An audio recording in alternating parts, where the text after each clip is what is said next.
ಚಿಕ್ಕಮಗಳೂರಿನ ಪ್ರಮುಖ ಧಾರ್ಮಿಕ ಸ್ಥಳ ಈ ದತ್ತಪೀಠ ಸ್ಥಾನ.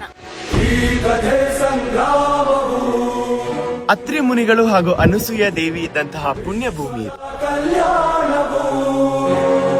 ದತ್ತ ಭಾಗವತದಲ್ಲಿ ಚಂದ್ರದ್ರೋಣ ಪರ್ವತದ ಅಂದರೆ ಚಿಕ್ಕಮಗಳೂರಿನ ಉಲ್ಲೇಖವಿರುವುದು ಪ್ರಮುಖವಾದದ್ದು.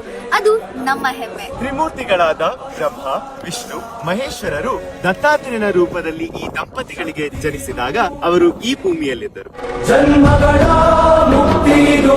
ದತ್ತಾತ್ರೇಯರ ಪುಣ್ಯಪೀಠವಾದ ಕಾರಣ ತ್ರಿಕಾಲ ಪೂಜೆಯ ಜೊತೆಗೆ ಇಲ್ಲಿ ಅನ್ನದಾಸೋಹವೂ ಇರಲಿ ಎಂದು ಕೆಳದಿಯ ಚೆನ್ನಮ್ಮ ಇಲ್ಲಿ ಒಂದು ಅನ್ನದಾಸೋಹ ಕೇಂದ್ರವನ್ನ ನಿರ್ಮಿಸುತ್ತಾರೆ.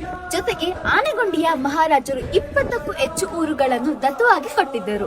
ಮುಂದೆ ಮೈಸೂರು ಮಹಾರಾಜರು 1861,000 ಎಕರೆಯ ಭೂಮಿಯನ್ನ ಇನಾಮಾಗಿ ಕೊಡುತ್ತಾರೆ. ಬ್ರಿಟಿಷ್ ಅಧಿಕಾರಿಗಳು 1944ರಲ್ಲಿ ಇದನ್ನು ಮುಜರಾಯಿ ಇಲಾಖೆಗೆ ಸೇರಿಸುತ್ತಾರೆ. ಇದಾದ ನಂತರ ಅನೇಕ ಕಾನೂನಾತ್ಮಕ ಸಂಗತಿಗಳು ದಾಖಲೆ ಆಗಿರುವುದು ನಮ್ಮೆಲ್ಲರಿಗೂ ಗೊತ್ತಿರುವಂತಹ ವಿಷಯ.